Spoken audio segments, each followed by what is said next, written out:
Hello students, आज हम पढ़ेंगे क्लास थर्ड की इंग्लिश बुक गोल्डन लीव्स का chapter number 15 the king and the बीस। तो ये इस क्लास का लास्ट चैप्टर होने वाला है। तो आइए चैप्टर को पूरी तरीके से पढ़ते हैं और वीडियो को लास्ट तक ज़रूर देखें। इस चैप्टर में हम इस चैप्टर की एक्सप्लेनेशन और इसके क्वेश्चन आंसर्स डिस्कस करेंगे। Let's read the story about how a king showed his wisdom with a little help from bees। तो इस चैप्टर में हम इस स्टोरी में हम ये जानेंगे कि किस तरीके से एक जो राजा है वो अपनी बुद्धिमानी, विजडम का मतलब हो गया अपनी बुद्धिमानी दिखाता है छोटी सी हेल्प से जो कि उसने बीज से ली थी, यानी कि मधुमक्खियों से मिली हुई मदद से वो कैसे अपने आप को होशियार साबित करता है, बुद्धिमान दिखाता है। One day King Solomon was sitting on his throne and his great men were standing around him। तो एक दिन क्या हुआ, जो किंग सॉलमन है वो बैठे हुए थे अपनी थ्रोन पर, यानी अपनी राजगद्दी पर। थ्रोन का मतलब होता है राजगद्दी, ठीक है। तो एक दिन वो अपने राजगद्दी पर बैठे हुए थे और उनके आसपास जो उनके ग्रेट मैन थे। ग्रेट मैन कौन हो गए? जो ऑफिसर्स होते थे उस ज़माने में, जो उनके सलाहकार होते थे, वो सभी उनके आसपास खड़े हुए थे राजा के।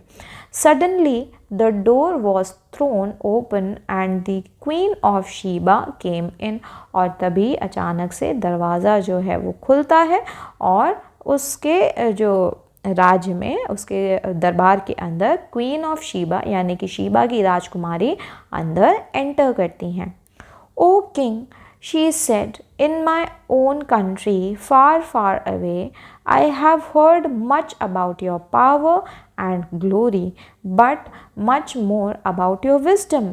Men have told me that there is no riddle so cunning that you cannot solve it. Is this true? तो वो राजा से कहती है कि डियर किंग, ओ किंग यानी कि ओ राजा जी, हमने सुना है मेरी कंट्री में, ठीक है, जो कि बहुत बहुत दूर है यहाँ से, मैंने वहाँ सुना है आपके बारे में कि आप बहुत ज़्यादा पावरफुल हैं, आपकी बहुत ज़्यादा ग्लोरी है, यानी आपका बहुत ज़्यादा प्रशंसा है, सभी लोग आपको जानते हैं, पर उससे भी ज़्यादा आपके विजडम पर के बारे में आपकी चर्चाएँ हैं। विजडम का मतलब क्या हो गया? आपकी समझ, आपकी जो आपकी नॉलेज है, ठीक है, उसके बारे में लोग जो हैं वो ज़्यादा जानते हैं। मैन हैव टोल्ड मी, यानी वो कहती है कि लोगों ने मुझे बताया है। मैन का मतलब हो गया लोग, ठीक है। लोगों ने मुझे बताया है कि ऐसी कोई रिडल यानी ऐसी कोई पजल नहीं है।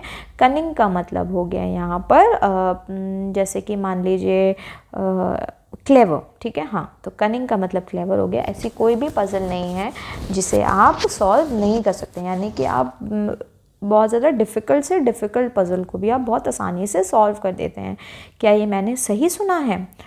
इट इज़ एज़ यू से ओ क्वीन आंसर्ड सॉलमन। सॉलमन कहते हैं हाँ हाँ, जैसा आपने सुना है वैसा ही है राजकुमारी।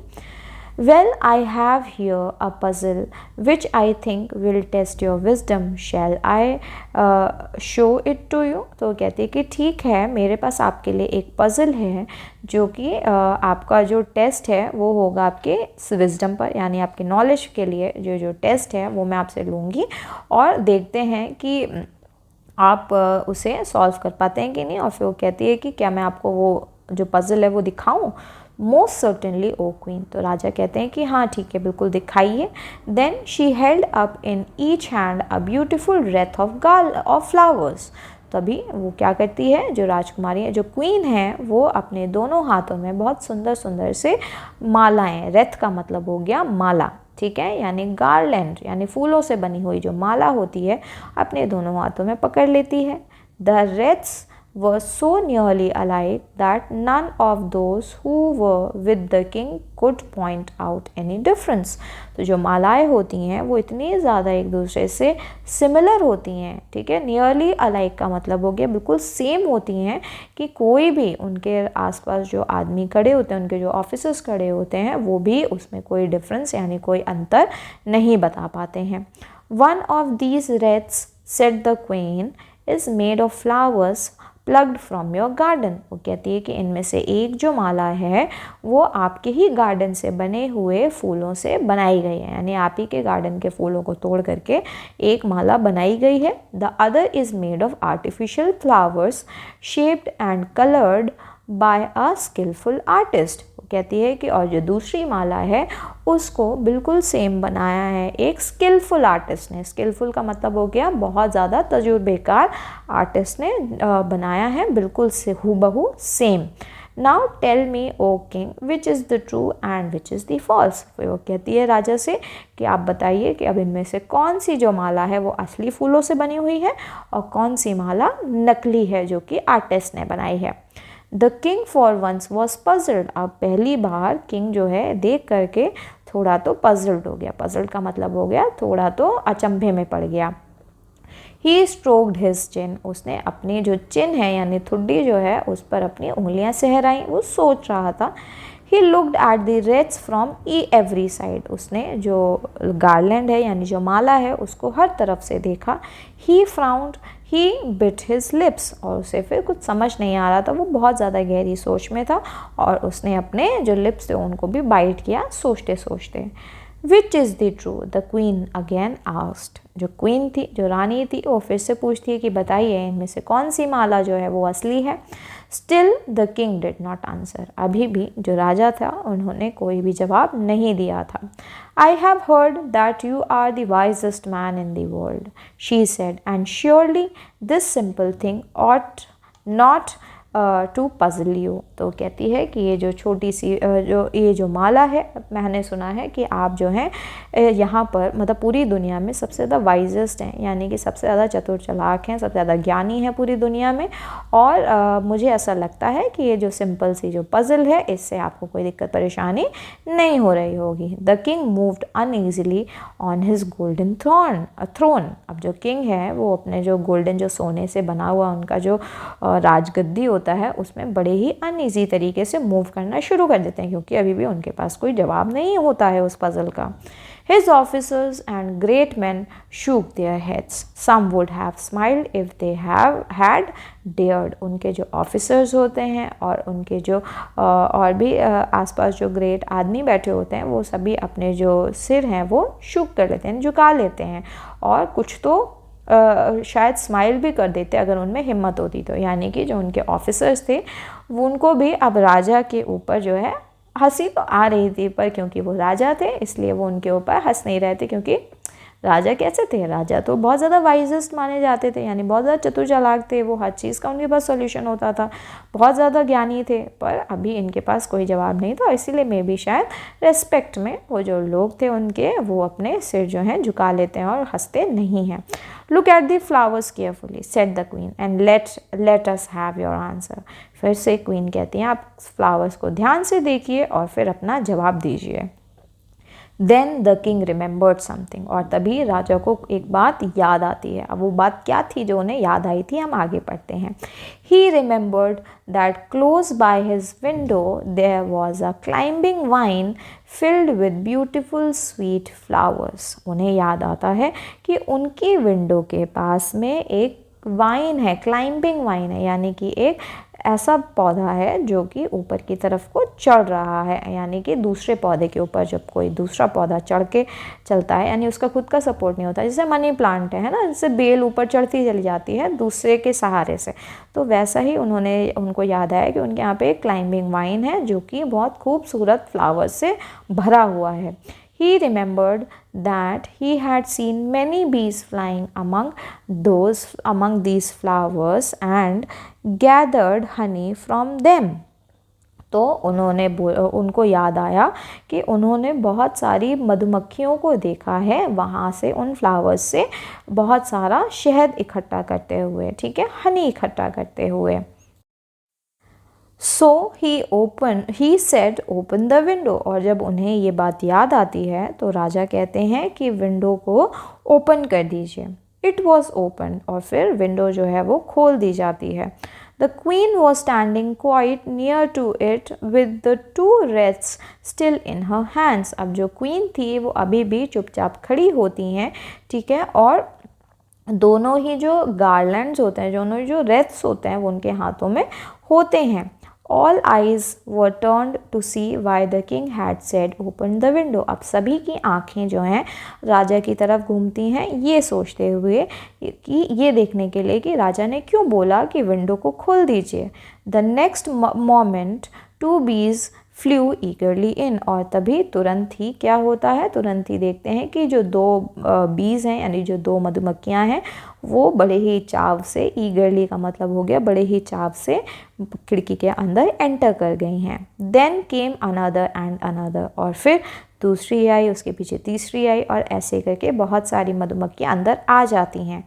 All flew to the flowers in the queen's right hand. अब फिर वो सारी मधुमक्खियाँ थी, वो सभी कौन से गार्लैंड के ऊपर जाती हैं, राइट हैंड वाले गार्लैंड के ऊपर जाती हैं। अब देखिए जो भी असली फूल होंगे उनके ऊपर मधुमक्खी जाएगी, और जो नकली होंगे उनके ऊपर कुछ भी क्या जाएगा, उनके ऊपर तो कोई मधुमक्खी नहीं जाएगी, है ना। तो यही जो था वो राजा का विजडम था, यही उनकी चतुराई थी कि इस तरीके से उन्होंने असली जो गार्लैंड थी उसका पता लगाया था। Not one of the bees so much as looked at those in her left hand, और कोई भी मधुमक्खी जो रानी के लेफ्ट हाथ में थी उसकी तरफ नहीं जा रही थी, यानी सभी की सभी मधुमक्खियाँ राइट की तरफ जा रही थी, और इसीलिए जो असली माला थी वो राइट वाली थी।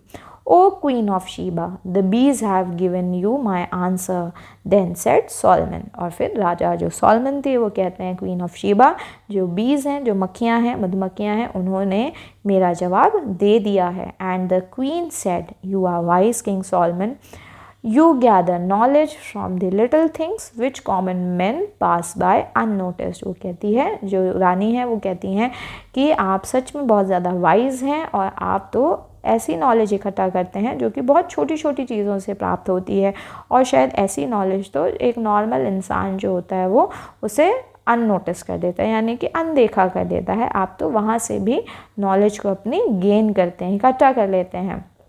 King Solomon lived 3000 years ago, he was famous for his wisdom। और जो किंग सॉलमन है वो 3000 साल पहले उन्होंने राज किया था, ठीक है, और वो बहुत ज़्यादा फेमस थे अपने विजडम के लिए। तो स्टूडेंट्स ये इस चैप्टर का एंड था। आई होप आप सभी को राजा सोलमन की विजडम की स्टोरी पसंद आई होगी। अब हम चलते हैं इसके चूज़ द करेक्ट ऑप्शन पर, और उसके बाद फिर हम इसके क्वेश्चन आंसर्स पर चलेंगे। वीडियो को लास्ट तक देखिएगा क्योंकि क्वेश्चन आंसर्स लास्ट में डिस्कस किए जाएंगे। तो चलिए सबसे पहले चूज़ द करेक्ट ऑप्शन हम अपने बुक में ही टिक कर लेते हैं। The queen of Sheba had heard the most about the king Solomon's. तो सबसे ज़्यादा किंग शीबा ने क्वीन शीबा ने किंग सॉलमन के बारे में किस बारे में सबसे ज़्यादा सुना था? क्या उनकी पावर के बारे में, या उनकी ग्लोरी के बारे में, या उनके विजडम के बारे में? देखिए सुना तो सब हर चीज़ के बारे में था, पर यहाँ पर लिखा है मोस्ट, यानी सबसे ज़्यादा किस चीज़ के बारे में सुना था? सबसे ज़्यादा उनके विजडम के बारे में सुना था। तो आंसर हो जाएगा इसका wisdom. The queen wanted to test the king's. तो जो क्वीन थी वो मैन की, जो किंग थे उनकी क्या टेस्ट लेना चाह रही थी, किस चीज़ का टेस्ट लेना चाह रही थी? तो उनके बुद्धिमानी का टेस्ट लेना चाह रही थी, उनकी विजडम, उनकी नॉलेज का टेस्ट लेना चाह रही थी। The king solved the puzzle given by the queen with the help of bees, with the help of his courtiers, on his own. तो किसकी मदद से किंग ने जो पजल थी वो सॉल्व करी थी? वो करी थी विद द हेल्प ऑफ बीज, ठीक है, तो मधुमक्खियों की मदद से उन्होंने सॉल्व करी थी। स्टूडेंट्स आप ये सारे ही टिक वाले जो आंसर्स हैं उनको ब्लैंक्स में भी फिल कर लेंगे। तो अब इसे हम इरेज कर देते हैं, और अब हम आगे चलते हैं इस चैप्टर के क्वेश्चन आंसर्स पर। चलिए question number 1, What did the Queen of Sheba say to King Solomon when he entered his court? तो क्वीन शीबा ने किंग सॉलमन के कोर्ट में अंदर आते ही क्या बोला था?